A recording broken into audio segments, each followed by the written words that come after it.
My name is Tatyana Thompson. I'm a paintings conservator. I'm the paintings conservator for the Museum of Contemporary Art. I have a private practice in Santa Monica. Well, the Museum of Contemporary Art in Los Angeles is extremely fortunate to have a very important and large collection of Rothkos, actually 13 in number.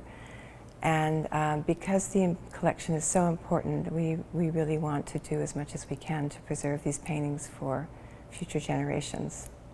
As with most paintings in all museum collections, they need to be constantly monitored and observed for changes in condition. And what we want to do with the Rothkos at this time is to take them off exhibition so we can do a thorough analysis of their condition and come up with a baseline evaluations so that we can know in the future if any changes have occurred.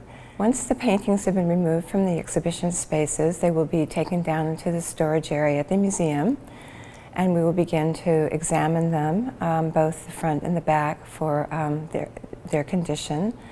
And while we are examining them and documenting anything that we might find, we will also be doing very thorough photography. This includes front and back, many details, and taken in regular light, a raking light, and specular light. We also have started to use the iPad with our documentation, which has turned out to be very handy because we can take a photograph with the iPad and then with various apps actually zoom in on specific issues or specific areas of interest and notate that with text. So it's very handy, and it'll be very useful, I think, in the future for people looking at the painting to be able to see exactly where whatever issues we found are. At this point, I don't expect to find anything out of the ordinary. They have a bit of dust buildup, which is completely normal in any kind of museum exhibition environment.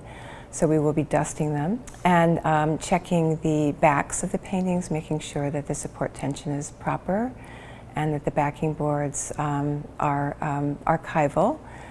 We do know that a number of them are not, so we will be replacing them with archival backing boards. And because they are in such excellent condition, we do just want to make sure that they are preserved for the future and do some very basic preservation treatments that will ensure this. We do know that Rothko's paintings are very fragile and are subject to especially subject to problems with exposure to light and to fading. And there have been examples of that occurring in other paintings, in other situations in the past. And of course, we want to be very careful here that won't happen to our paintings. And that is mostly being very sure that they're not exposed to excessive amounts of light for long periods of time. So in that spirit, we are taking them off exhibition for probably approximately 9 months, 9 to 12 months, in order to give them a rest from light, light exposure, and also to do these basic preservation and conservation treatments.